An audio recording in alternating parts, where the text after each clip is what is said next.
Berdoa selesai.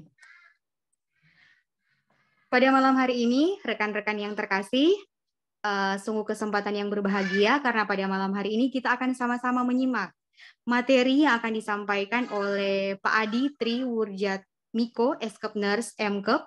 Beliau merupakan seorang dosen dan juga mentor bimbingan belajar dengan kekhususan keperawatan gawat darurat. Selamat malam Pak Adi, apakah sudah bergabung dengan kami di Zoom Pak Adi?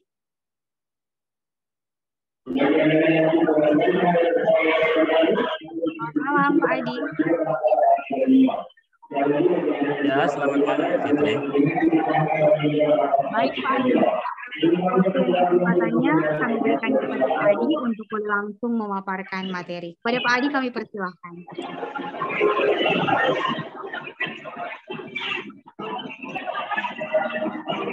Ya, tolong yang lain di unmute dulu ya, yang belum unmute, soalnya suaranya terganggu ini. Ya, oke Bapak Ibu, selamat malam. Suara saya jelas kedengaran Bapak Ibu? Jelas Pak. Ya, oke. Kita lanjut ya Bapak Ibu ya. Pertemuan yang lalu saya sudah merangkum soal-soal dengan rating tertinggi yang selalu terulang dari tahun ke tahun.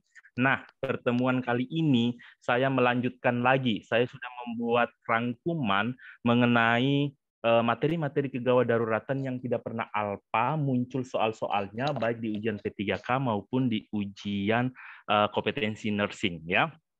Nah, sebelumnya kalau dalam proses sharing knowledge yang kita lakukan ada hal-hal yang kurang dimengerti, Bapak Ibu bisa langsung menyangga, tidak perlu menunggu nanti di akhir sesi baru bertanya ya, bisa langsung menyangga, raise hand-nya, nanti Bu Fitri yang akan mengakomodir pertanyaan-pertanyaan Bapak Ibu ya.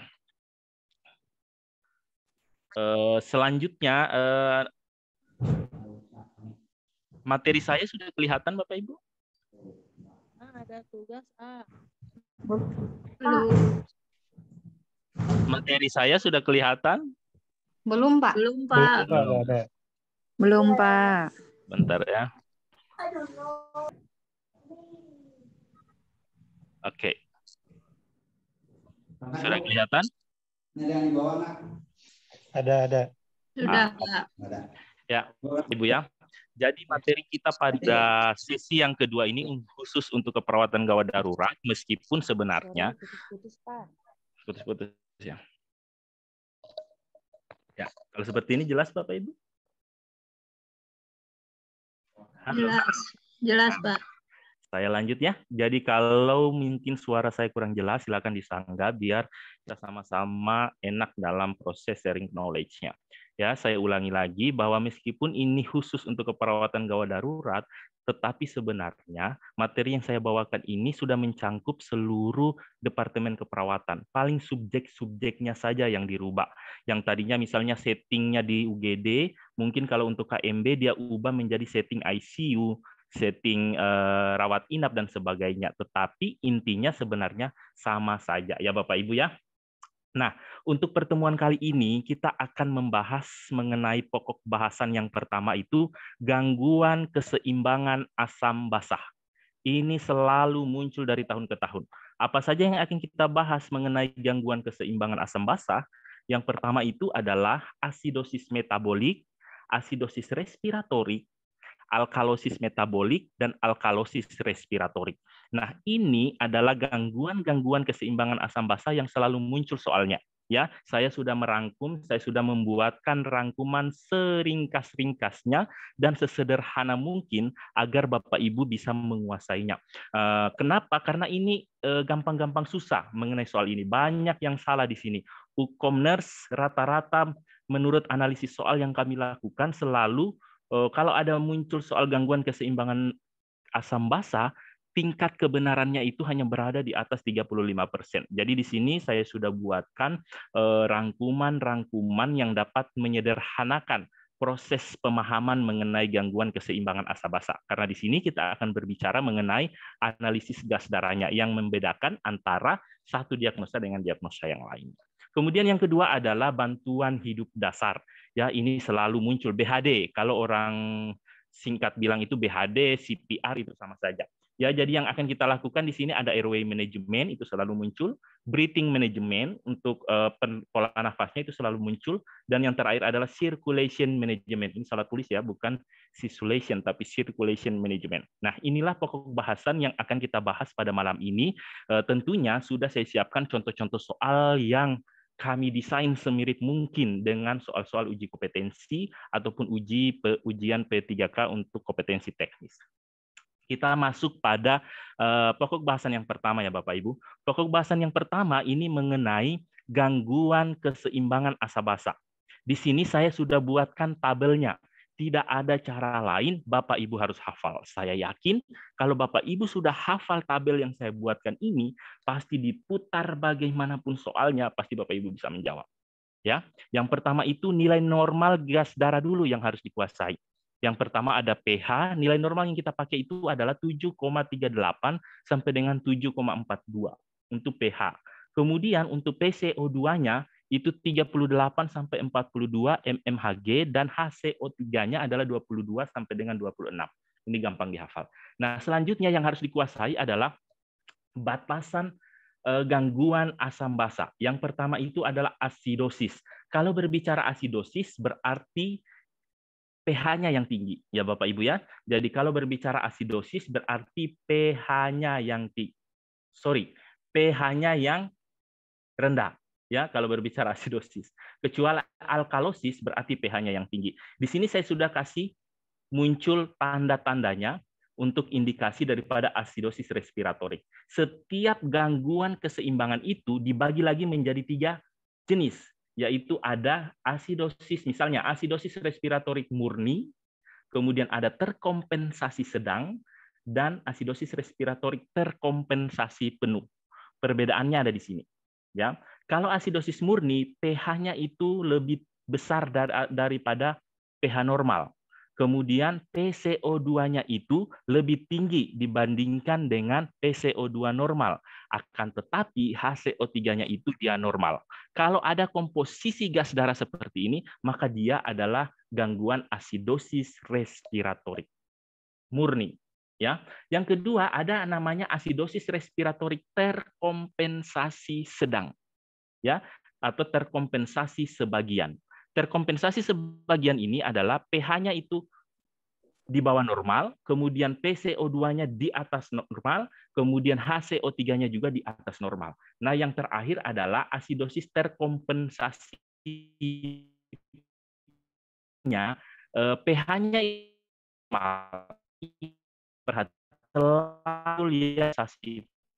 lalu menjebak para peserta seleksi. Normal yang dimaksud ini adalah normal minimal. Artinya dia berada pada kategori normalnya itu berada di batas ambang bawah. Misalnya pH normal itu adalah 7,38 sampai dengan 7,42.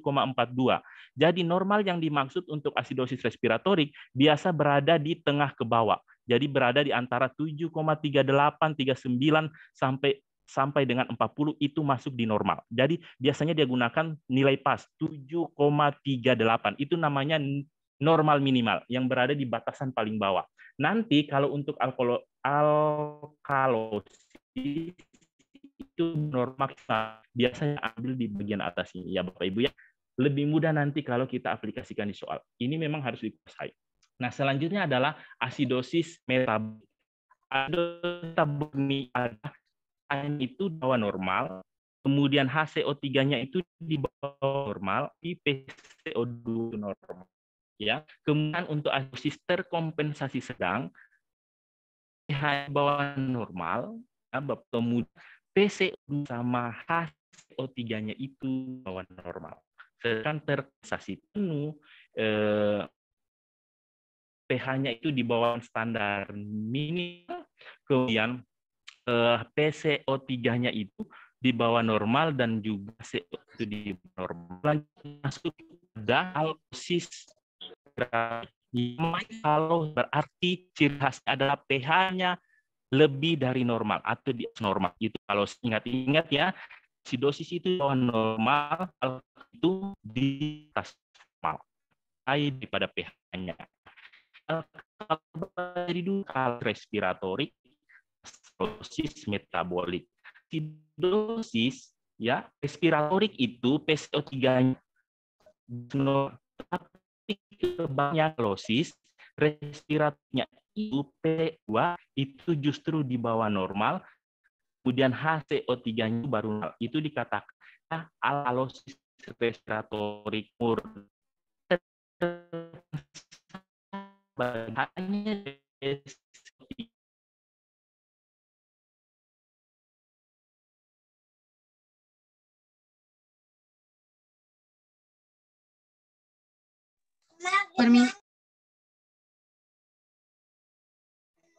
Permisi Pak Adi, mohon maaf suaranya tidak terdengar lagi Pak. Pak Adi. Ya, tadi terputus ya Mbak. Iya, benar Pak. Jaringan ya. Sekarang masih terlihat slide saya. Tidak ada share screen-nya, sudah hilang Pak, tapi suaranya sudah jelas Pak. Oke, saya ulang ya share screen.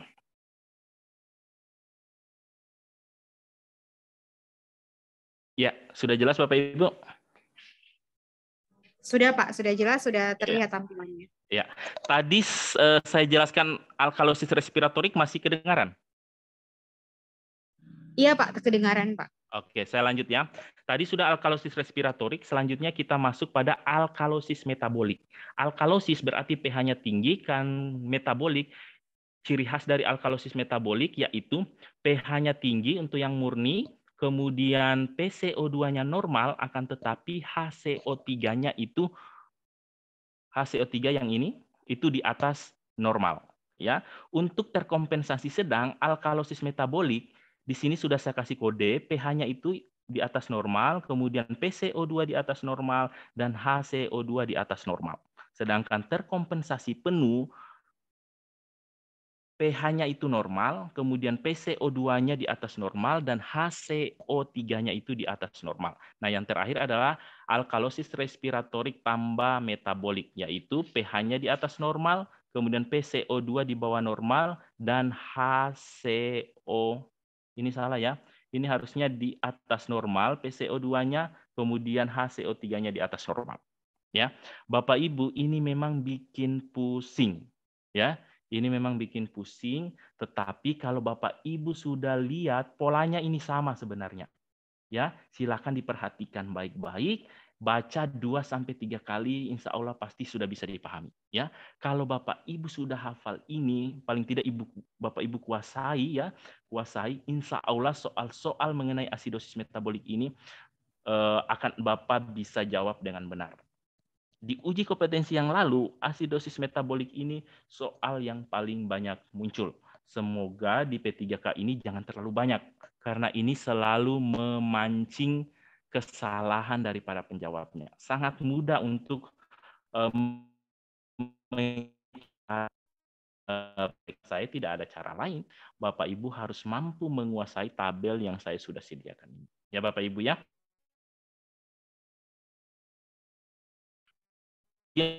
Itu ya kan. Halo, suara saya masih jelas? Jelas. Jelas ya. Terus Bapak Ibu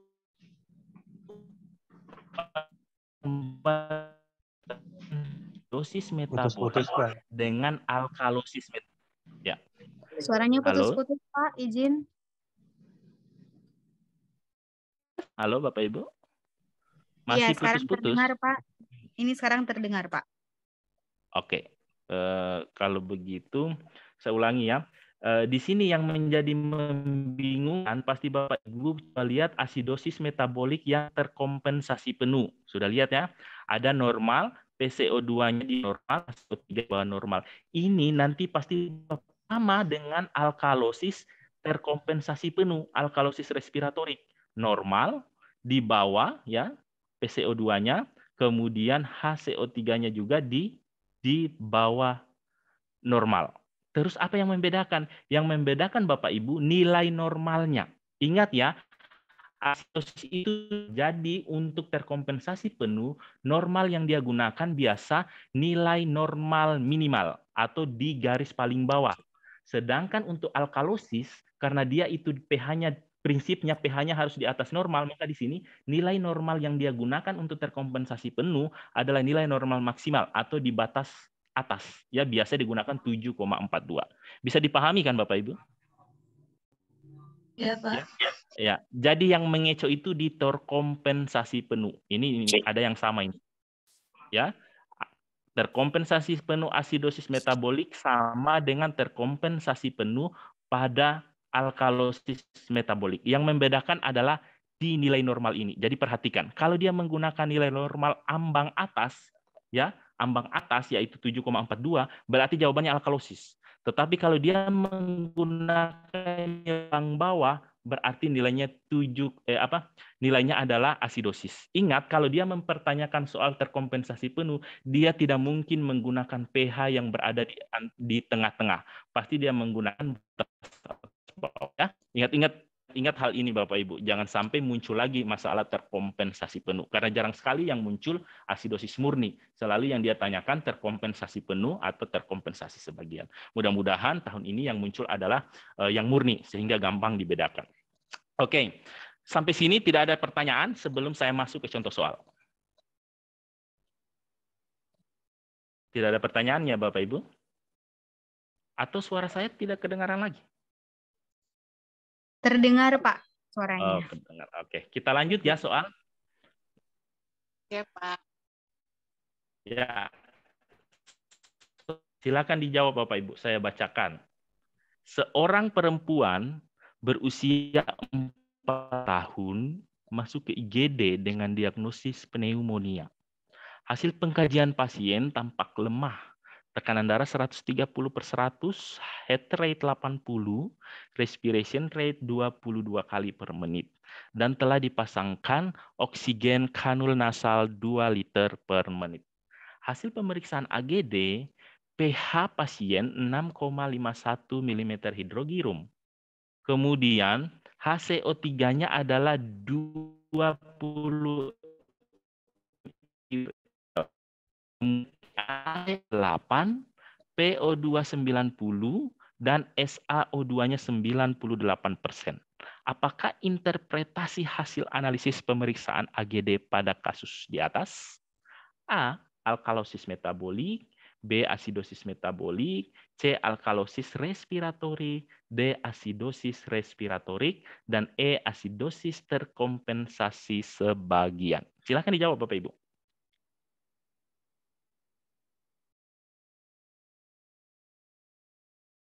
Ada yang sudah menjawab? Silakan dijawab. Cari data fokusnya.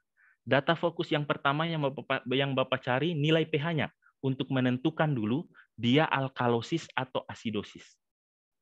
Setelah nilai pH-nya didapat, sudah ditemukan dia asidosis atau alkalosis, lihat nilai yang lainnya untuk menentukan apakah dia metabolik atau respiratori. Ya.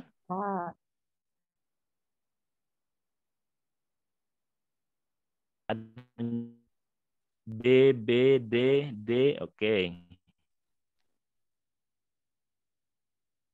Masih coba jawab dosis. Jadi sudah paham asidosis. Kita bedakan atau dia Jadi jawabannya adalah asidosis metabolik. Ya, kenapa asidosis metabolik? Ini pH-nya itu di bawah normal. Jelas dia asidosis. Berarti yang alkalosis tidak usah, dibuang saja, dieliminir saja jawaban yang alkalosis. Kita fokus pada asidosis. Nah, sekarang hanya ada 2 asidosis. Asidosis metabolik dan asidosis respiratorik. Kemudian kita lihat nilai HCO3-nya itu kurang dari normal. Ya, kurang dari normal. Berarti dia masih ada indikasi. Kalau kurang dari normal berarti dia asidosis apa? Metabol. Kemudian dia menjadi murni karena PaCO3-nya asidosis metabolik murni. Meskipun tidak ada kata-kata murni, maka yang dimaksud dalam soal tersebut adalah asidosis metabolik itu sama dengan asidosis metabolik murni. pH-nya kurang dari normal, kan PaCO2-nya normal, tapi HCO3-nya kurang dari normal. Ini mengindikasikan bahwa analisis gas darah itu menunjukkan dia mengalami asidosis metabolik. Silakan disesuaikan dengan tabel yang saya sudah buatkan. Ya, kita pertajam lagi mengenai asidosis. Kemudian soal berikutnya, soal nomor 2.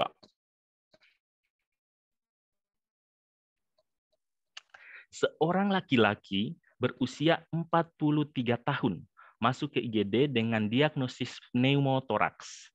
Hasil pengkajian, pasien tampak lemah, tekanan darah 120/100 mmHg, heart rate 86, respirasi rate 24, dan telah dipasang oksigen kanul nasal 2 liter per menit.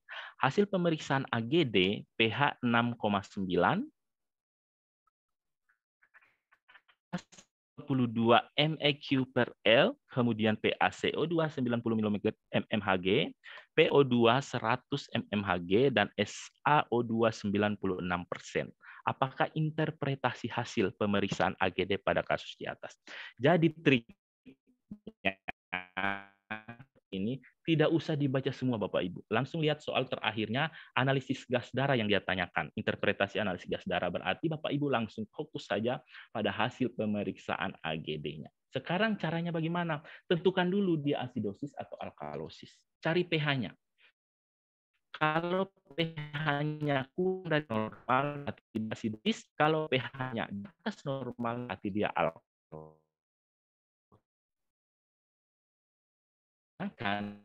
Suaranya putus-putus, Pak. Ya, halo, kedengaran? Kedengaran, Pak?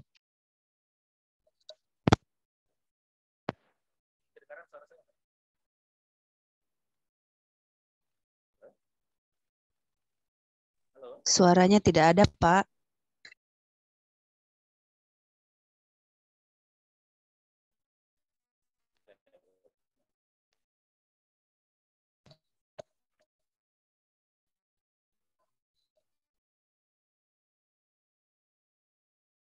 Suara saya sudah terdengar suara saya? Terdengar tapi masih putus-putus, Pak. Izin terdengar Pak Adi, tapi kurang jelas, Pak. Kurang jelas ya. Kalau sekarang, Bu, masih kurang Sekarang jelas? terdengar jelas, Pak, tapi share screen-nya sudah keluar, Pak. Oke, siap. Makasih, Bu, ya. Ya. Sekarang tidak terdengar lagi, Pak. Izin. Ya, sudah kedengar? Terdengar? Iya, sekarang terdengar, Pak. Oke, saya lanjutkan ya. Kalau dapat soal seperti ini, langsung fokus di analisis gas darahnya, biar cepat waktunya. Ya, yang pertama yang Bapak Ibu eliminir dulu, tentukan dulu dia asidosis atau alkalosis. Nah, di sini untuk menentukan dia asidosis atau alkalosis, maka langsung cari pH-nya. Oh, di sini pH-nya kurang dari normal, yaitu 6,9 mmHg. Didapat, berarti jawabannya adalah asidosis. Maka eliminir semua alkalosis. Kita sisa fokus pada asidosis. Asidosis di sini ada 3, ada metabolik, ada respiratorik, dan ada metabolik terkompensasi penuh. Yang pertama yang harus kita lihat adalah PaCO2-nya. Ya, kita lihat dulu PaCO2. PaCO2-nya di sini adalah 90. Kalau 90 itu berarti dia di atas normal. Karena normalnya adalah 38 sampai dengan 42. Nah, kita dapat PaCO2-nya di atas normal. Sekarang kita cari HCO3-nya. Ya, HCO3-nya. HCO3-nya di sini adalah 22 MEq per L. Kira-kira Bapak Ibu, jawaban yang benar adalah apa Bapak Ibu? Halo? D. Alkalosis respiratorik. Kenapa respiratorik, Bu? Di situ kan ada Karena pH-nya di bawah dari normal, terus PCO2-nya itu meningkat. Kalau PCO2-nya meningkat itu dia respiratorik, Pak. Oke, kalau HCO3-nya? Kalau HCO3-nya dia meningkat, terus Ya. PCO2-nya umpamanya normal atau rendah, dia biasanya metabolik, Pak. Maaf kalau salah. Ya, jadi Ibu tadi sudah benar penjelasannya yang pertama ya Bapak Ibu. Jadi sudah benar, tapi penjelasan yang kedua nanti Bapak Ibu sesuaikan lagi dengan tabel ya Bapak Ibu. Jadi dikatakan dia respiratorik apabila pH-nya pH-nya itu di bawah normal. Oh. Ya, pH-nya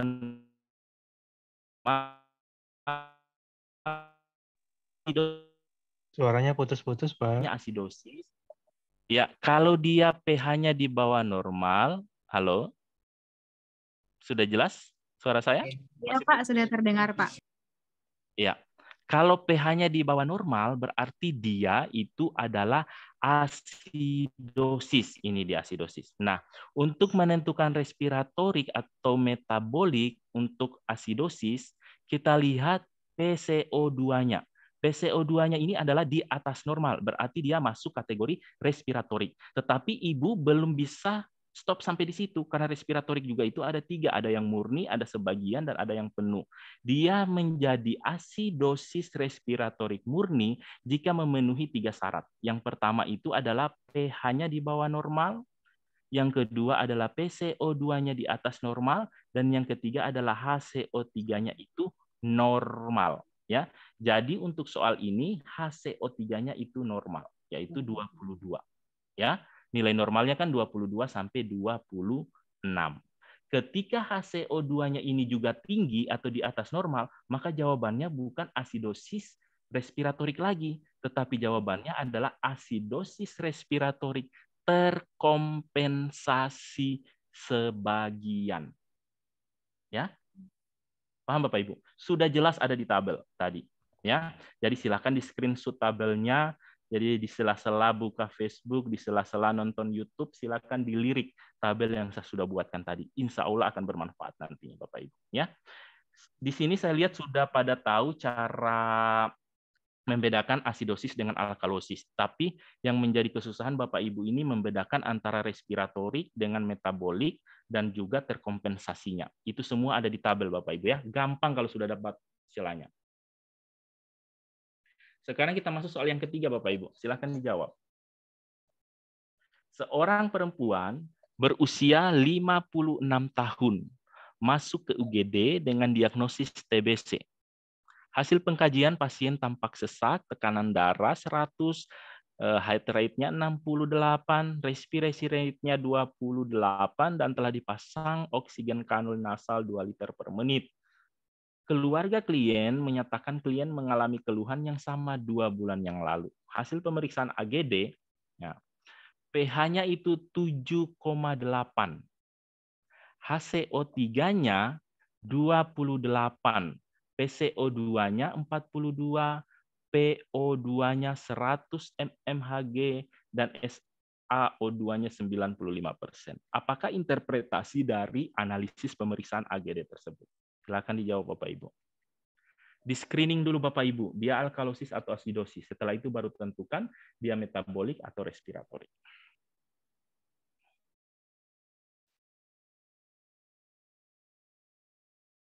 Sudah ada yang bisa menjawab? Apa jawabannya? D. Asidosis D. siapa? D. D. Ada yang jawab D. D. D. Iya, mana yang jawab yang lain? Lihat dulu pH-nya, Bapak Ibu. pH-nya itu di bawah normal atau di atas normal? Di atas normal. Di atas normal. Berarti kalau di atas normal dia masuk kategori apa Bapak Ibu? Alkalosis. Alkalosis. Berarti hapus semua yang asidosis. Fokus di alkalosis. Alkalosis di dalam pilihan jawabannya hanya ada 2 itu Bapak Ibu. Metabolik sama respiratorik. Sekarang tentukan Bapak Ibu. Dia metabolik atau respiratorik. Cari PCO2-nya.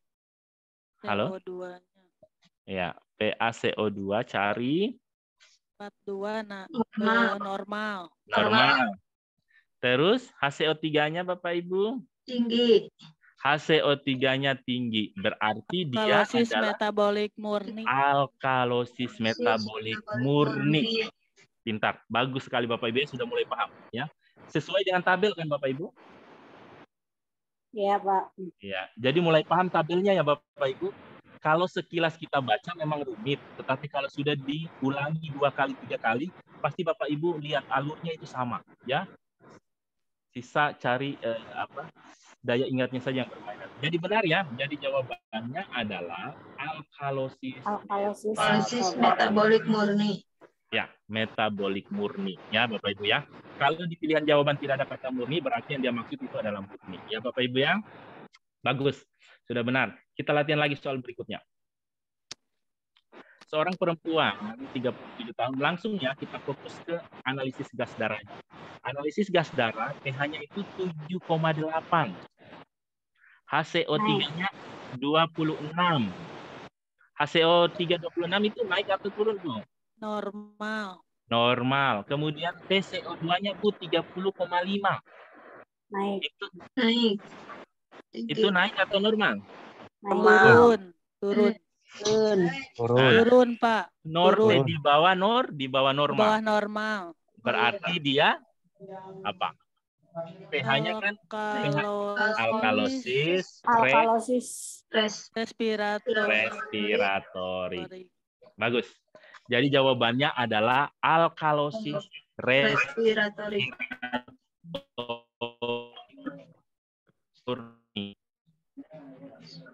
Ya. Suaranya putus-putus, Pak.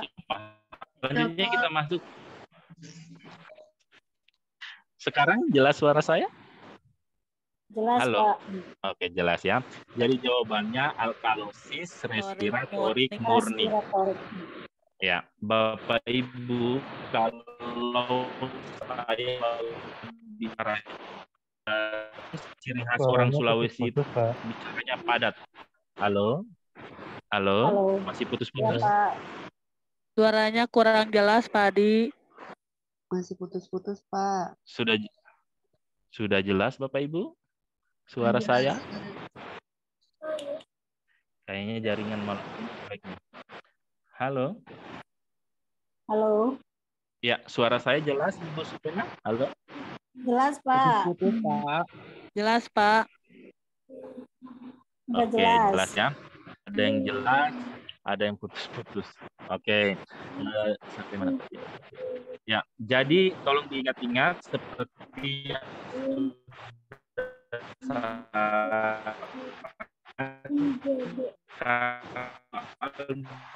ini siapa yang coret-coret layarnya?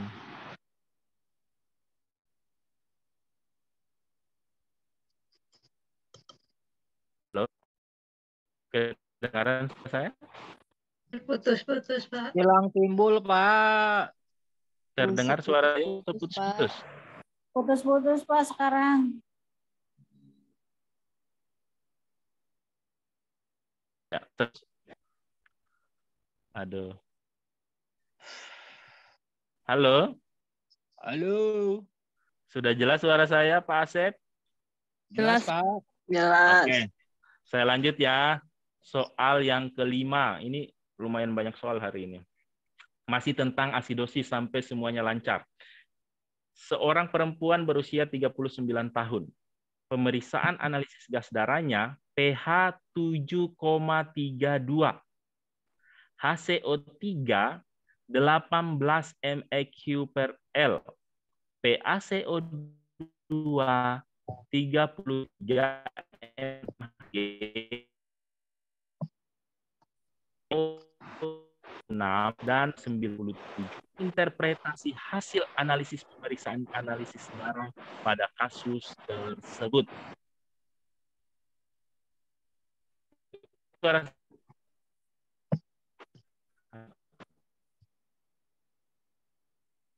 Halo, apa suara jelas?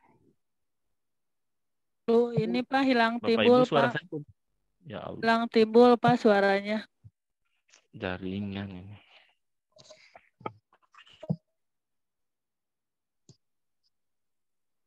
Halo. Hilang timbul, Pak. Timbul. Boleh. Kalau seperti masih tidak kedengaran? Halo. Sudah, Pak. Sudah ya. Ya, silakan dijawab Bapak Ibu. Kita lihat terlebih dahulu pH-nya. pH-nya itu Asidosis turun. normal ya. Turun, Normal. Pak. 3,7,22. Normal di batas bawah. Di bawah, Pak. Iya. Iya, normal Bawah batas bawah berarti 7,38. iya, berarti dia Asidosis. asidosis. Asidosis metabol. Asidosis. D, A. Asidosis apa Bapak Ibu? Apa B? Asidosis metabolik. Asidosis metabolik. Ya, asidosis metabolik Oh, jawabannya Bu, asidosis metabolik terkompensasi penuh. Ya. Kenapa dia terkompensasi penuh? Karena pH darahnya itu normal, tetapi pH darah itu dia menggunakan normal minimal batas bawah, yaitu 7,32. Itu nilai normal, Bu. Tapi dia gunakan batas bawah, berarti masuk asidosis. Kemudian ada PaCO2-nya itu kurang dari normal, yaitu 33. Sedangkan, HCO3-nya itu kurang dari normal, yaitu 18. Berarti jawabannya adalah asidosis terkompensasi penuh. Betul. Sudah bisa paham ya? Ya, Pak. Insyaallah, Pak. Ya, soal yang ke-6. Analisis gas darah langsung lihat Bu. 7,8 pH-nya. Dia normal, tapi normal ambang batas atas. Berarti dia alkalosis. Sekarang kita lihat HCO3-nya 23. Normal. Normal, Pak. Normal. Kemudian PaCO2-nya 30. Di bawah. Di bawah? Di bawah normal.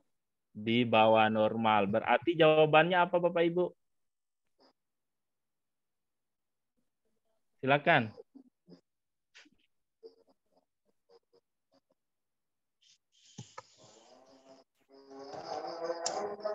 Apa jawabannya Bapak Ibu?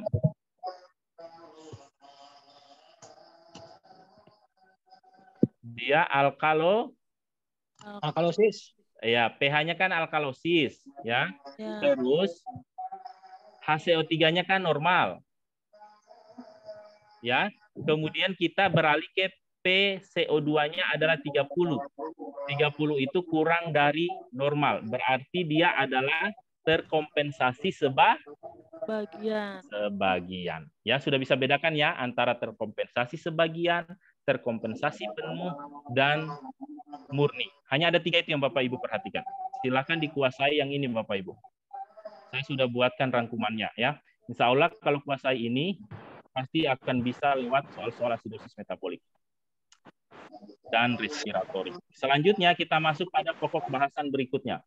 Pokok bahasan berikutnya adalah bantuan hidup dasar, SOP. Biasa dia tanyakan langkah selanjutnya yang sesuai dengan SOP. Nanti saya berikan contoh soalnya.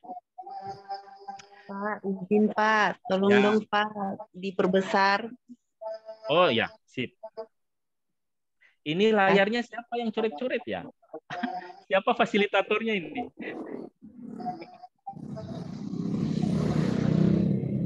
Ya, saya lanjut ya Bapak Ibu. Jadi SOP 15. Satu, Pak. SOP daripada bantuan hidup dasar, ya, tolong yang lain di-mute-kan ya biar tidak mengganggu.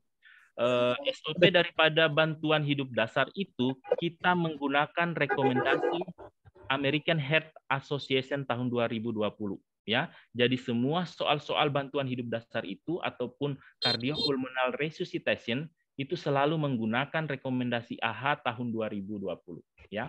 Langkah yang pertama itu adalah prinsip danger. Ingat ya, prinsip yang pertama adalah prinsip danger. Prinsip danger itu meliputi 3 aman. Amankan diri, amankan lingkungan, dan amankan pasien atau korban. Itu masuk prinsip danger. Contohnya adalah amankan diri, kita memakai alat pelindung diri, handscoon dan sebagainya. Amankan lingkungan, ya. Amankan lingkungan maksudnya jika tertimpa pohon dan sebagainya, maka kita cari lingkungan yang bisa tidak membahayakan pasien. Kemudian amankan pasien. Apabila pasien itu berada misalnya pada bidang yang ada bebatuan di daerah punggung, maka kita bisa mencari bidang yang lebih datar untuk mencegah terjadinya fraktur vertebra pada saat kita melakukan kompresi. Itu yang disebut dengan danger. Jadi ingat ya, danger itu ada amankan diri, amankan pasien, dan amankan lingkungan. Kemudian langkah yang kedua, kita lakukan respon, prinsip respon. Prinsip respon ini saya sudah sederhanakan, ada dua. Yang pertama adalah cek kesadaran pasien. Caranya adalah menepuk bahu pasien dengan suara yang keras. Kemudian jika setelah kita cek, pasien tidak memberikan respon, maka langsung call for help. Atau telepon 119 atau minta bantuan atau panggil siapa saja yang ada di sekitar tersebut untuk menyaksikan Anda pada saat Anda melakukan pertolongan pertama atau bantuan hidup dasar. Prinsip yang ketiga adalah kita lakukan circulation dan kompresi. Nah, di sini yang pertama yang Anda lakukan adalah cek nadi karotis. Ini selalu muncul. Ya, cek nadi karotis. Letaknya itu di sini. Nanti saya jelaskan. Ya, kemudian jika tidak teraba nadi karotisnya, maka kita lakukan kompresi dada. Ya, kita lakukan kompresi dada. Kompresi dada ini kecepatannya 100 sampai 120 kali per menit. Itu kecepatannya ya Bapak Ibu, ini juga kadang muncul. 100 sampai 120 kali per menit. Kemudian kedalamannya itu untuk bayi itu adalah 1,5 inci dan untuk dewasa adalah 2 inci. Ya.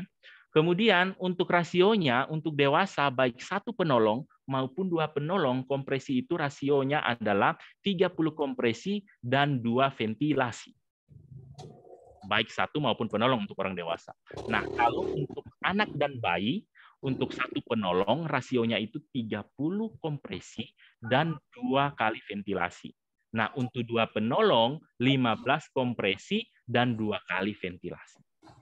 Selesai circulation. Kemudian kita masuk pada airway. Airway yang kita lakukan adalah bersihkan jalan nafas atau bebaskan jalan nafas. Di sini tindakannya ada head pill, thin lift, dan juga jaw thrust.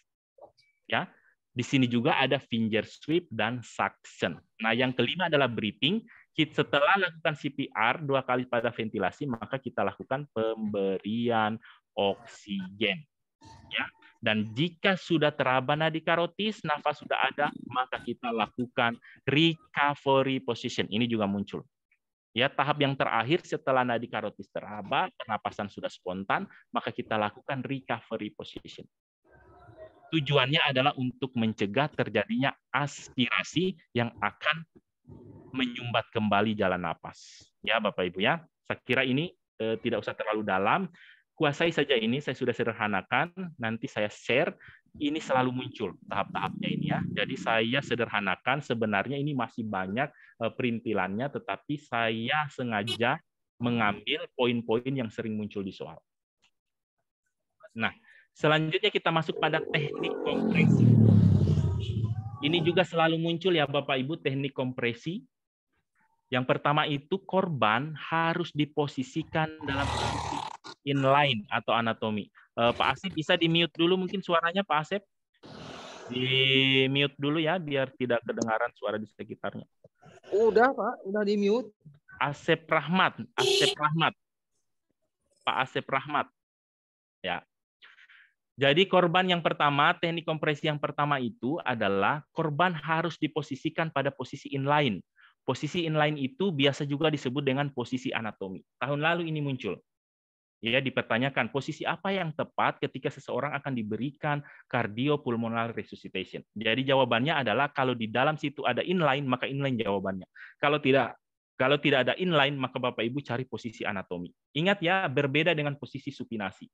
Biasa itu dia keco penjawab dengan adanya pilihan jawaban supinasi. Supinasi terlentang juga, tetapi itu belum posisi sempurna anatomi, ya Bapak Ibu ya. Jadi kalau ada posisi anatomi, Bapak Ibu pilih posisi anatomi.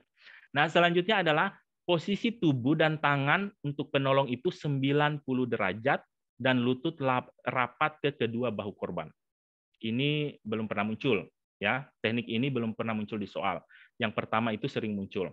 Kemudian teknik yang ketiga, posisi tangan yang akan mengkompresi di bagian bawah sternum sekitar 2 jari di atas processus siphoideus. Ini muncul dari tahun ke tahun, ya. Di manakah letak tangan perawat ketika akan melakukan kompresi pada pasien tersebut? Begitu biasa soalnya Bapak Ibu. Jadi jawabannya adalah 2 jari di atas processus siphoideus, ya. Di sini sudah ada. Nah, prinsip berikutnya, gunakan berat badan untuk menekan atau mempompa. Tahun lalu ini tidak muncul. Ya. Kedalaman ini tahun lalu muncul. Kedalaman kompresi itu, ingat, untuk bayi 1,5 inci, dan untuk dewasa itu adalah 2 inci. Ini selalu muncul, Bapak Ibu. Dan juga kecepatan. Kecepatan itu 100 sampai 120 kali per menit. Kecepatan kompresi dadanya. Ini juga muncul dari tahun ke tahun. Ya. Selanjutnya kita masuk pada tindakan airway management. Di sini saya sudah klasifikasikan Bapak Ibu untuk memudahkan Bapak Ibu menguasainya. Karena kalau kita mau presentasikan sesuai materi yang ada itu sangat banyak. Jadi saya buat sesederhana mungkin ya Bapak Ibu ya. Untuk airway management ya, untuk anak dan dewasa itu dilakukan pembebasan jalan nafas ya, maksudnya airway management itu Bapak Ibu pembebasan jalan nafas.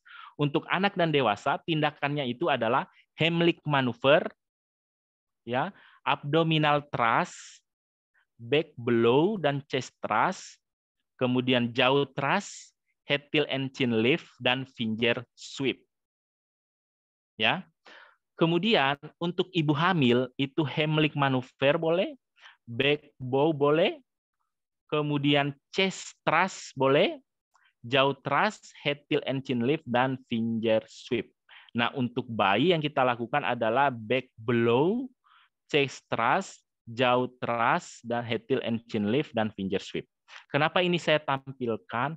Karena dari tahun ke tahun selalu muncul. Biasanya adalah Heimlich maneuver. Dia tanyakan, pada subjek seperti apakah Heimlich maneuver digunakan untuk membebaskan jalan nafas? A. Anak, B. Ibu hamil, C. Dewasa, B. Bayi. Biasa ditanyakan seperti itu. Maka jawabannya adalah kecuali ya, ada kecuali, maka jawabannya adalah bayi. Ya, silahkan dihafal ini Bapak Ibu. Insya Allah ini biasanya muncul. Tidak pernah absen, selalu muncul.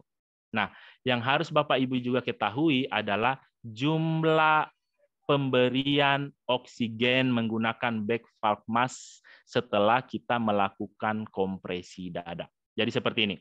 Frekuensi pemberian ventilasi buatan pada pasien dewasa itu 10 sampai 20 kali per menit. Ya, untuk pasien anak umur 1 sampai 8 tahun itu 20 kali per menit. Untuk bantuan pada pasien bayi 0 sampai 1 tahun ya, itu 20 kali per menit, dan untuk bayi yang baru lahir itu 40 kali per menit. Ini muncul selalu dari tahun ke tahun. Ya, silakan dikuasai Bapak Ibu. Biasanya dia tanyakan berapa kali frekuensi pemberian ventilasi ketika nadi karotis teraba pada pasien bayi baru lahir. Maka jawabannya adalah 40 kali per menit. Nah, sekarang kita masuk pada contoh soal. Seorang laki-laki, sebentar ya, tiba-tiba tidak sadarkan diri di tempat olahraga setelah melakukan latihan fisik. Anda akan memastikan kondisi korban, apakah mengalami henti jantung. Berdasarkan kasus di atas, pemeriksaan nadi yang tepat dilakukan pada, silakan dijawab Bapak Ibu. A. Arteri radialis, B. Arteri brachialis, C. Arteri karotis, D. Tepat di atas jantung, E. 2 jari di atas processus siphoideus. Mana jawaban yang benar Bapak Ibu? Anda akan memastikan apakah dia mengalami Nadi hentikan. karotis. Ya, nadi karotis. Benar ya Bapak Ibu ya? Selanjutnya nomor 8. Ketika berjalan, Anda menemukan seorang perempuan tergeletak tidak sadarkan diri. Tidak ada seorang pun yang menolong. Anda segera mendekati korban dan menempatkan korban di tempat yang aman dan posisi inline. Ya, ini SOP yang dia tanyakan. Apakah tindakan selanjutnya yang Anda harus lakukan? A. Mengecek kesadaran korban. Jika korban tidak sadar, kemudian mengaktifkan emergency response system dan mengambil AED jika tersedia. B. Menelpon 119 untuk mengaktifkan emergency response system, mengecek kesadaran korban, dan melakukan RJP. C. Membuka jalan napas dengan tongue jaw lift B. dan melakukan finger sweep. D. Melakukan RJP selama 1 menit, kemudian menelpon 119. E. Lakukan head tilt chin lift untuk membuka jalan napas. Mana yang benar Bapak Ibu? Yang B, Pak. B. Ada yang memberikan jawaban lain? Ada yang Mengecek jawab? kesadaran Apa? korban dulu. Mengecek Ada kesadaran jawab? korban. A. Ya, jadi pinter ya, jawabannya adalah mengecek kesadaran korban terlebih dahulu. Kalau sudah cek nadi kesadarannya, dia menepuk-nepuk. Jika dia tidak sadar, maka Anda mengaktifkan EMS. Menelpon 119 atau panggil saja siapa yang ada di sekitar. Jadi jawaban yang benar Bapak Ibu A. Ya. Ya, jadi ini dia tanyakan SOP. Jadi makanya tadi saya tampilkan materi terlebih dahulu biar Bapak Ibu bisa tahu SOP-nya ya. Dia menggunakan rekomendasi AHA tahun 2020. Kita lanjut pertanyaan nomor 9. Ya, seorang anak ditemukan dalam suatu pusat perbelanjaan tidak sadarkan diri. Tidak teraba nadi karotis dan tidak ditemukan tanda-tanda trauma. Apakah tindakan pembebasan jalan napas yang tepat pada kasus di atas? Silakan. Melakukan finger sweep, melakukan suction, head tilt and chin lift, menarik lidah ke depan, melakukan pemasangan cervical collar. Apa? Head tilt chin lift. Head tilt and chin lift. Apa yang dilakukan? Finger sweep. Melakukan finger sweep. Finger sweep.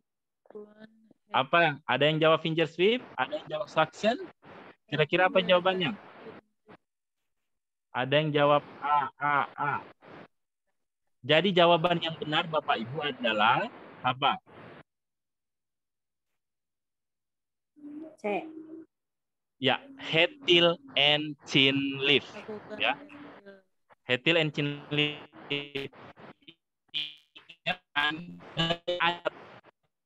Seandainya di soal ini ada tanda-tanda trauma di daerah apa? Ada Putus-putus Pak suaranya. Ya. Putus-putus Pak suaranya. Oke. Sekarang sudah jelas Pak suara saya? Sudah Jelas, Pak. Ibu, jawabannya benar head tilt and chin lift. Akan tetapi, jika ada soal seperti ini, kemudian disertai dengan adanya tanda-tanda trauma atau adanya jejak pada head tilt and chin lift, itu jawaban yang salah. Jawaban yang benar adalah cervical collar. Karena kita harus jaga, karena kita curigai dia mengalami trauma kapitis. Jadi ingat-ingat ya Bapak Ibu ya, kalau ada soal seperti ini, perhatikan ada tanda trauma atau tidak. Ya, kalau tidak ada tanda trauma, berarti jawaban yang benar cocok head tilt and chin lift. Tetapi kalau ada tanda-tanda trauma di daerah kepala, head tilt and chin lift itu akan jawaban yang benar adalah cervical collar, mempertahankan napas dengan tindak minimalisir terjadinya pergeseran nomor 10. Pada saat Anda mengkaji seorang bayi, bukan warna terminosis seperti najis. Ibu mengatakan, apa suaranya putus-putus? Halo, jelas suara saya? Sudah, Pak. Halo? Ya. Pada saat Anda mengkaji seorang bayi, ditemukan warna dan terdapat Najma mengatakan makan panas ini. Apa intervensi tersebut? Bukan di pre, B fisika tempat yang dapat, C abdominal thrust dan back blow, D back blow, E lakukan sweep. Apa yang benar Bapak Ibu?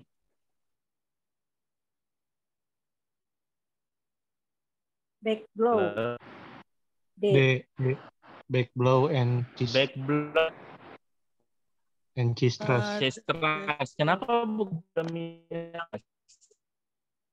Karena warna kulit Karena cyanosis ada terhalang. Jalan napasnya terhalang. Memang sudah benarnya terhalang pada saat dia makan. Berarti ada benda asing yang menjumbat jalan napas. Ya.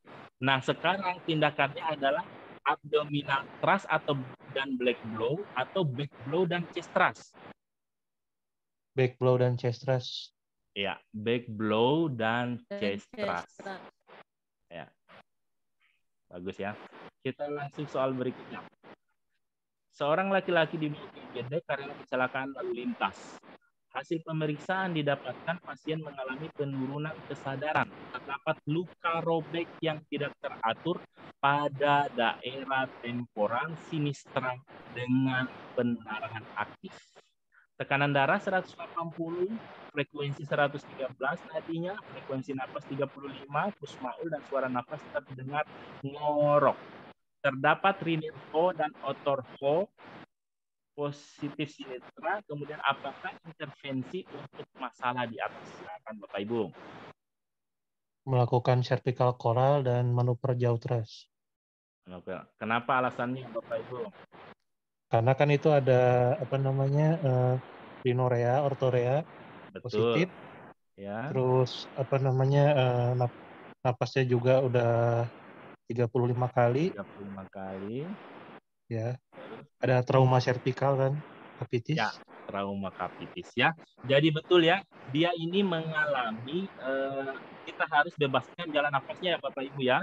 Kita patenkan jalan nafasnya, maka cara yang kita lakukan adalah manuver jaw thrust. Kemudian cervical collar itu karena dia mengalami trauma kapitis. Ini dia datanya. Kesadaran terdapat luka robek tidak teratur pada daerah temporal sinistra, daerah kiri ya. Maka tindakan yang tepat adalah memasang cervical collar dan manuver jaw thrust. Benar ya, Pak siapa tadi? Pak Kurnia. Pak Kuna atau siapa?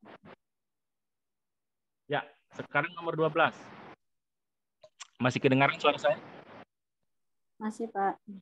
Seorang laki-laki tiba-tiba terjatuh setelah jogging di alun-alun. Korban terlihat tidak sadarkan diri. Gerakan dinding dada tidak terlihat. Dan di saat ditepuk-tepuk bahunya sambil memanggil nama korban tidak berespon. Sebagai penolong, Anda akan memeriksa nadi karotis korban. Di manakah letak nadi karotis korban tersebut?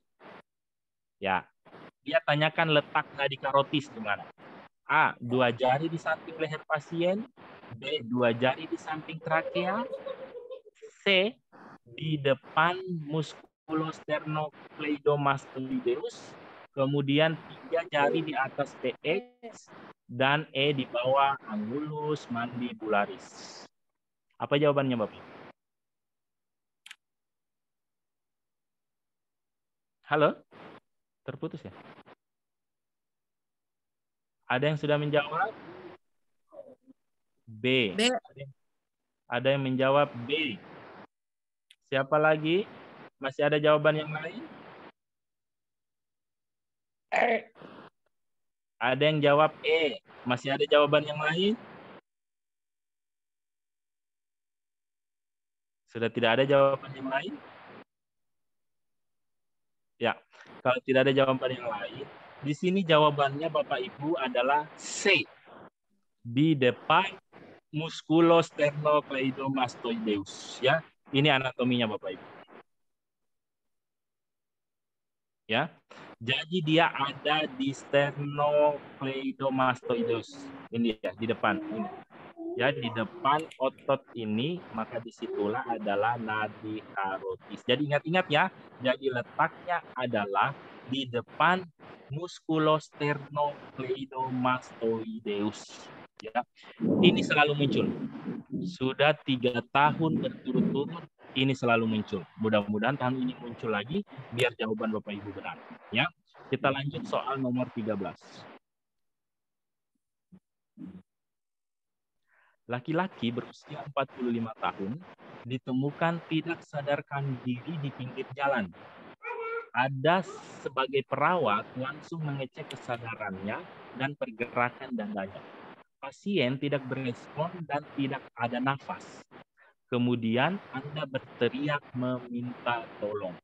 Masyarakat berdatangan dan salah satu memanggil ambulan. Apakah tindakan selanjutnya yang harus Anda lakukan sebagai penolong? Apa Bapak Ibu? RJP. Betul. Jadi RJP. Dia sudah melakukan, betul. Jawabannya adalah RJP. Kenapa RJP? Dia sudah melakukan prinsip danger. Ya, sudah melakukan kesadaran. Apalagi Ibu Nur Jamilah. Meminta tolong, berteriak. Sudah meminta tolong, betul. Terus? Memanggil ambulan. Sudah mengaktifkan MMS, mengambil ambulan. Maka yang Anda lakukan selanjutnya adalah RJP. Ya, semoga muncul lagi. Ini selalu muncul tiap tahun, Bapak Ibu. Sekarang nomor 14. Seorang laki-laki korban kecelakaan tiba-tiba henti jantung di IGD. Perawat saat melakukan pertolongan pada pasien dengan tegawat daruratan memberikan bantuan nafas, ternyata perut pasien tidak mengembung. Apa yang harus dilakukan seorang perawat pada kasus tersebut? Perbaiki posisi jalan nafas. Betul. Yang A, Bu. Ya, betul. Jadi jawabannya adalah A. Kenapa A? Perut yang tidak mengembung itu mengindikasikan nafas yang Anda berikan itu tidak masuk. Artinya jalan nafasnya itu belum paten atau belum bebas. Jadi yang harus kita perbaiki adalah posisi jalan nafas. Benar ya? Ini juga dari tahun ke tahun muncul, Bapak Ibu. Semoga tahun ini muncul. Nomor 15. Seorang laki-laki datang ke UGD diantar oleh keluarganya dalam keadaan tidak sadarkan diri. Klien ditemukan jatuh dari kamar mandi. Keluarga mengatakan klien memiliki riwayat hipertensi sejak 3 tahun yang lalu. Tekanan darah 180, frekuensi nadi 96, napasnya 25 kali per menit. Apakah pengkajian pertama yang dapat dilakukan?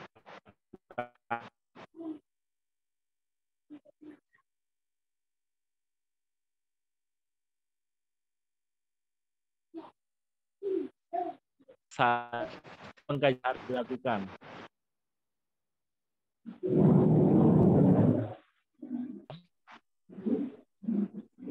Maaf, Silakan suaranya dijawab. hilang, Ada yang jawab? Pas, membuka Ya, jalan nafas. dijawab. Membuka jalan nafas. Membuka jalan nafas.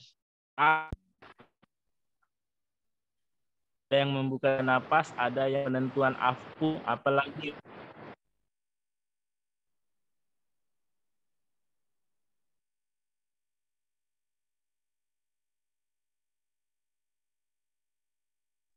Materinya hilang, Pak.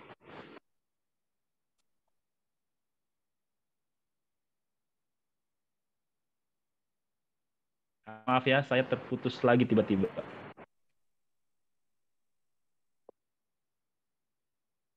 Jelas Bapak? Jaringannya kayak kurang. Halo? Suara. Halo? Iya Pak, Pak, terdengar kedengeran. sekarang Pak. Ada, Pak. Ya. Jadi jawaban adalah Penentuan ABCD. Af dulu Bapak. Penentuan af Putus-putus, Pak. dulu. karena di sini Iya ya Bu. Halo, masih putus-putus? Masih, Ya, Pak. Pak. Cek jaringan, Pak.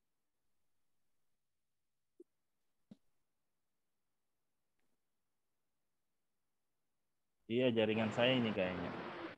Ya, saya kira bagus ya. Satu soal lagi nih Bapak Ibu. Jadi jawabannya adalah penentuan AFPU. Kita tidak melakukan membuka jalan napas karena di situ belum ada tanda di soal itu tidak dimunculkan adanya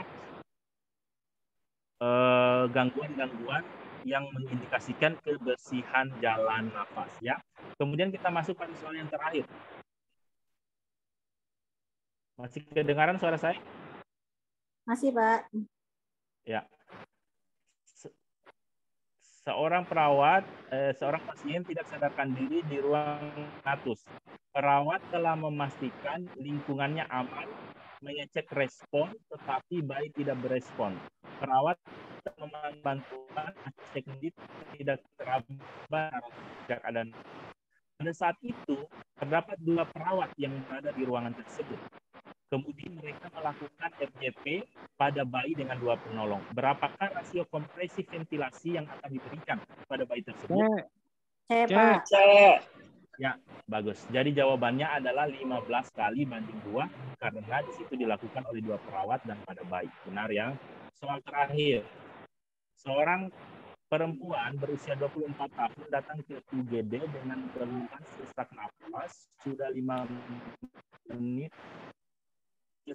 dan sambil memegang air ya, sambil memegang air begini. Pasien tersedak biji bakso 3 menit yang lalu. Warna bibirnya kebiruan, tekanan darahnya 100.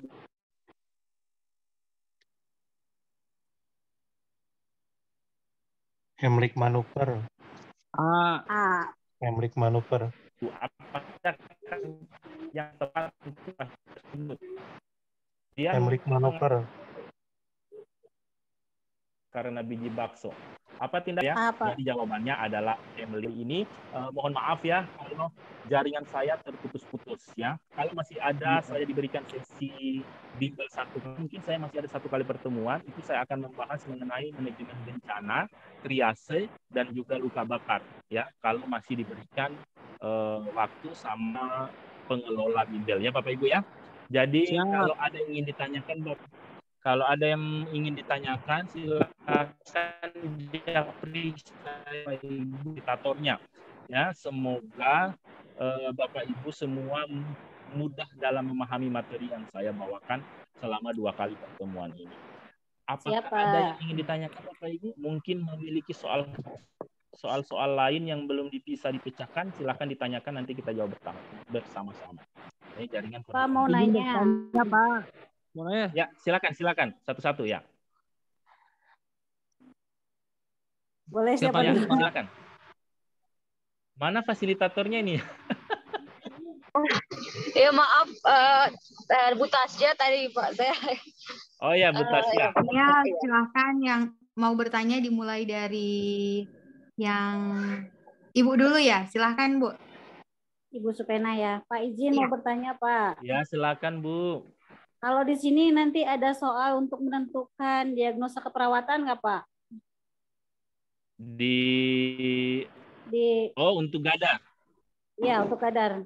Halo. Ini Gadar, penentuan diagnosa itu biasa hanya bermain di diagnosa masalah pernapasan. Minggu yang lalu saya sudah bahas, Ibu. Ada di materi saya yang minggu yang lalu. Soal Gadar itu rata-rata diagnosa keperawatan yang dia munculkan itu hanya masalah pola nafas, pertukaran gas, dan juga bersihan jalan nafas. Batas-batasnya di situ, Bu. Dia selalu mengecoh antara 3 itu. Ya. Oke, Pak. Sudah dapat materinya, Bu? Sudah, Pak. Udah. Terus. Itu selalu muncul, Bapak. Itu selalu muncul ya, Bu Supena, dari tahun ke tahun. Tidak pernah alfa. Jadi saran saya, kuasai batasannya. Pasti muncul. Ya. Ya, Pak. Ada lagi yang lain? Terima kasih, Pak. Ya, sama-sama. Ada, Pak. Ya, Pak Silakan, Kasya. Saya izin bertanya, Pak. Silakan Pak Asep. Ya. Kemarin sempat baca soal untuk memberikan pertolongan mengangkat pasien yang terkena durasi finalis itu minimal berapa orang, Pak? Mengangkat pasien yang Halo, putus-putus. Yang apa, Pak? Kasusnya diperjelas dulu, Pak, soalnya. Mengangkat pasien yang trauma, cedera Pak, kecelakaan. oh, trauma atau kecelakaan. Ya, untuk mobilisasi trauma kecelakaan itu perhatikan soalnya Bapak Ibu. Kalau dia menampilkan mengalami trauma pada daerah kepala, minimal dilakukan oleh 2 orang penolong. Karena satu penolong harus menjaga posisi cervical collarnya. Ya Bapak Ibu ya.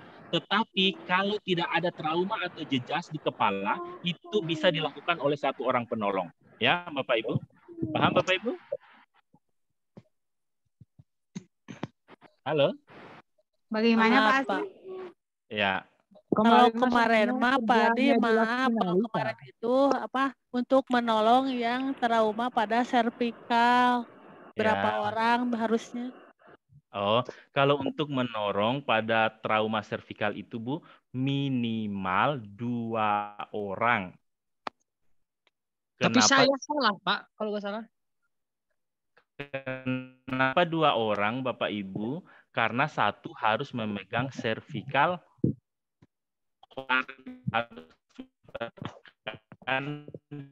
yang lainnya. Kemudian kalau jawabannya di situ misalnya 1 orang, 2 orang, 1 orang, 2 orang, 3 orang, ya, dan semua jawaban benar. Ya, yang paling sempurna itu adalah 3 orang. Jadi sebenarnya untuk mobilisasi itu di dalam teori Bapak Ibu 3/2 orang. Kenapa di ilmu Gadar itu dicantumkan 3 atau 2 orang? Karena itu unkondisional. Jadi kalau di soal dia tampilkan berapa orang, kemudian 2 jawaban itu muncul, maka pilih yang 3 orang. Tetapi kalau tidak ada yang 3 orang, di pilihan jawabannya hanya ada 1, 2, 0 dan semua jawaban 1, 2 semua jawaban benar, semua jawaban salah, maka pilihannya adalah 2 Bapak Ibu. Halo? Iya, baik Pak. Halo, Masih terdengar, Pak. kedengaran suara saya? Masih terdengar, sudah Pak. bisa dipahami kan, Pak? Ya. Biasanya Bapak Ibu ya dikatakan pikirannya jawabannya karena memang secara teori Bapak Ibu 2/3, 2 atau 3 penolong ya Bapak Ibu ya. Tetapi kalau di soalnya itu dia munculkan 3 penolong, berarti Bapak Ibu jawab 3. Tapi kalau di soal itu hanya ada 2, 1, semua jawaban benar, semua jawaban salah, maka pilihannya adalah 2. Karena tahun lalu ya, uji kompetensi tahun lalu itu muncul. Tetapi dia hanya menampilkan 2 penolong. Ya, tetapi kalau ada di situ opsi jawaban 3 penolong, pilih yang 3 penolong. Meskipun secara teoritis 2 bisa, 3 bisa. Paham Pak Asep? Saya salah Pak, 3 orang Pak. Boleh dibacakan soalnya Pak, ini ada Pak. Ya silakan. Untuk memindahkan pasien yang mengalami cedera medula spinalis, maka paling sedikit kita memerlukan berapa orang? Yang A 3 orang, B 4 orang, C 6 orang, D 8 orang, dan E 2 orang, Pak. Saya jawabnya 3, Pak. Salah. Ini try out ya Bapak Ibu? Iya Pak, try out kemarin. Try out kemarin. Soalnya dari bimbel ini? PKD, Pak. Oh, yang BKD. Di Bandung, Pak. Yang di Bandung. Ya. Dia tampilkan medula spinalis atau cervical, Bapak Ibu? Medula spinalis, Pak. Tanpa ada embel-embel fraktur dan sebagainya? Tidak ada, Pak. Tidak ada. Berarti dia itu akan menggunakan prinsip lock roll, Bapak Ibu ya. Jadi ambil pada prinsip block roll berarti di situ 4 orang. Tetapi Bapak Ibu secara teoritis itu 2 atau 3 orang. Kalau untuk trauma cervical. Tetapi kalau di soal berarti maksud itu lock roll Bapak Ibu. Mungkin ada miskomunikasi kalangan berbaju menolong untuk korban dengan prinsip lock roll. Iya, silakan. Suaranya kalau hilang timbul suaranya. Suaranya kurang jelas tadi Pak Adi, izin. Ya, silakan. Ya, sekarang sudah bagus? Bagus, Pak. Sekarang sudah bagus, Pak. Pak Asep, begini. Iya, Pak. untuk secara ilmu kegawat daruratan, mobilisasi pasien itu ada 2 setting ya Bapak Ibu. Ada setting lapangan, biasanya untuk bencana, misalnya dia kecelakaan di tempat, kemudian ada setting dia itu sudah berada di rumah sakit atau lokasi yang datar Bapak Ibu. Paham maksud saya Pak Asep? Ya, Pak. Ya. Kemudian di soal tadi itu dicantumkan lokasi nggak? Enggak, Pak. Jadi hanya medula spinalis. Iya, mengalami cedera medula spinalis, maka paling sedikit kita memerlukan berapa orang. Gitu, Pak. Berarti yang sebenarnya soalnya itu tidak utuh. Ya, harus ada keterangan dia itu berada di lokasi bencana atau di mana. Ya, berarti yang dia maksud Bapak Ibu itu lock roll. Kalau lock roll itu bisa dilakukan oleh 4 orang. Ya, Bapak Ibu ya. Ya, emang 4 orang, Pak Adi. Saya jawabannya benar 4 orang. Ya, jadi itu lock roll. Kalau lock roll itu harus 4 orang pemindahannya. Tetapi Bapak Ibu, kalau di lokasi bencana atau misalnya dia kecelakaan di mana itu? Di jalan raya, ya Bapak Ibu ya. Dia kecelakaan di jalan raya, dia mengalami cedera kepala, misalnya jejas, kita curigai dia trauma servikal. Maka itu bisa dilakukan oleh 2 atau 3 orang. Ya Bapak Ibu ya. Tetapi kalau untuk prinsip lock roll itu harus dilakukan oleh 4 orang karena ada yang menopang pada daerah kepala, pada daerah bahu, pada daerah pelvis dan juga daerah kaki. Ya Bapak Ibu ya? Ya, Pak. Oke. Ada lagi pertanyaan? Ada, Pak, boleh, Pak? Silakan Pak Asep. Monggo. Pak, yang kemarin ya ini mah yang nilai kesadaran Pak, yang kompomentis, apatis. Yes. Itu pernah ada soal di tryout juga Pak. Yang somnolen itu nilainya 7 sampai 9. Kan kemarin kalau yang materi dari Bapak mah 10 sampai 11 nilainya itu Pak. Yang mana Pak yang kita ambil Pak? Kalau saya itu referensi yang digunakan itu kalau saya ambil itu dari konferensi medikal bedah Bapak Ibu ya. Jadi insya Allah itu valid Bapak Ibu. Coba dijawab berdasarkan saya punya option apakah benar atau salah ya. Latihan di soal-soal online Bapak Ibu ya. Tapi kalau di soal tryout kemarin mas somnolen 7 sampai 9 Pak itu betul. Oh begitu ya? Iya Pak. Berarti dia menggunakan mungkin standar yang lama ya Bapak Ibu ya? Nggak tahu Pak. Karena di situ saya gunakan ada koma, soporokoma. Yang lain itu kan ada yang memasukkan stupor dan sebagainya. Sementara stupor itu sekarang sudah dilimit karena dia bisa masuk di kategori soporokoma Bapak Ibu. Itu tryout-nya di mana Bapak Ibu? Daerah? Itu online Pak. Oh online ya. Iya, tapi yang dari BKD juga yang kemarin. Coba Bapak Ibu kalau tryout itu pakai yang rookie Bapak Ibu ya, rumah uji kompetensi.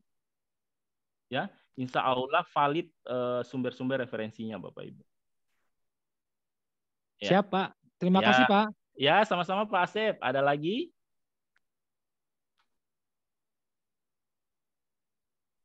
Silahkan kalau masih ada yang ingin bertanya, kami persilahkan. Sebagai informasi juga, apabila nanti Bapak Ibu ingin menyaksikan kembali untuk tayangan hari ini, mungkin ada gangguan sinyal dan lain sebagainya, Bapak Ibu masih bisa mengakses lewat channel YouTube Fitri Diana Astuti. Sekali lagi, kami izin bertanya kepada Bapak Ibu yang hadir pada malam hari ini, apakah masih ada pertanyaan? Karena jika tidak ada pertanyaan lagi, untuk pertemuan kali ini, kita sudahi ya. Begitu ya Pak Adi? Iya. Oke, baik. Kalau masih ada yang perlu dikonfirmasi silakan. Silahkan Bapak Ibu, Pak Adi masih bersedia untuk masih bersemangat juga untuk menjawab pertanyaan dari Bapak Ibu. Mungkin juga seperti tadi ya, mengkonfirmasi tentang soal-soal tryout yang sudah Bapak Ibu ikuti. Silahkan, tadi juga diberi petunjuk oleh Pak Adi, Bapak Ibu juga bisa menggunakan pilihan tryout lewat Rumah Uji Kompetensi Indonesia ya Pak, yang rookie. Ya, yang rookie, insya Allah valid. Karena banyak juga sekarang soal-soal itu main copot saja. Ya, sudah tidak ada?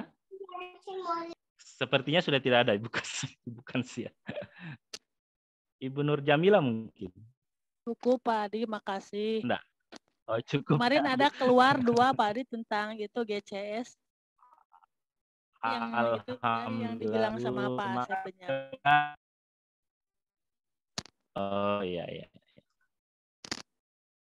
Dia tanyakan tingkat kesadarannya ya Bapak Ibu ya. Tapi berbeda kelompok ya di situ ya. Ya. Nanti saya coba koreksi, saya coba konfirmasi lagi ya Bapak Ibu ya. Tapi insya Allah berikan itu insya Allah valid Bapak Ibu ya. Terima kasih Pak Adi. Ya, oke Ibu Nur. Baik-baik. Ya. Terima kasih Ibu Nur. Sekali lagi kami bertanya. Ibu Kansia sebentar. Oh iya, Ibu silakan Pak. Kansia. Ibu Nur, Pak Asep dan yang lainnya, kalau misalnya ada yang ingin diklarifikasi, bisa langsung ke Ibu Nur ya. Kita nanti sharing sama-sama di situ biar lebih cepat responnya, bisa langsung WA ke nomor saya, Bu Nur, Pak Asep. Dan Ya, yang Pak. lainnya juga kalau habis try out misal ada yang kurang dipahami, silakan Bu, kita sharing lewat WhatsApp juga nggak apa-apa. Iya Pak, makasih. Ya. Baik, terima kasih Pak Adi. Jadi menegaskan kembali yang disampaikan oleh Pak Adi. Jadi rekan-rekan, Bapak Ibu sekalian, Bapak Adi dengan senang hati ya Pak, apabila nanti ada konfirmasi ataupun ingin menanyakan sesuatu tentang yang terkait dengan tes P3K ini, bisa menghubungi Pak Adi via chat, begitu ya Pak? Ya, silakan. Ya. Oke, baik. Kalau begitu mungkin dari Bapak Ibu sekali lagi kami tanyakan apakah masih ada pertanyaan? Kalau memang sudah tidak ada, kita akan menutup untuk kegiatan bimbel kita pada malam hari ini. Kami sampaikan banyak-banyak terima kasih kepada Pak Adi Tri Hurjatmiko, Eskep Nurse Mkep, yang sudah memberikan sharing dan juga penegasan mengenai materi-materi tentang kekhususan dalam keperawatan gawat darurat. Kami juga menyampaikan terima kasih kepada Bapak Ibu sekalian yang pada malam hari ini sudah sangat aktif dalam mengikuti kegiatan ini. Disampaikan juga terima kasih kepada Ibu Fitri yang sudah memfasilitasi kegiatan kita pada malam hari ini. Untuk kegiatan pada malam hari ini sekali lagi akan kami upload lewat akun YouTube Fitri Diana Astuti yang bisa Bapak Ibu akses, mungkin melihat kembali materi-materi yang disampaikan oleh Pak Adi malam hari ini, begitu juga dengan pertemuan-pertemuan yang selanjutnya. Informasi juga untuk pertemuan selanjutnya, silahkan Bapak Ibu nanti memantau lewat informasi yang akan disampaikan lewat WhatsApp Group. Itu saja mungkin akhir dari pertemuan kita malam hari ini. Semoga kita semua diberikan kesehatan, sehingga apa yang kita cita-citakan bersama untuk mengikuti tes P3K ini bisa mendapatkan hasil yang maksimal, yaitu lulus dalam tes ini. Itu saja dari kami sampaikan terima kasih, selamat malam, Assalamualaikum warahmatullahi wabarakatuh. Terima kasih. Ya.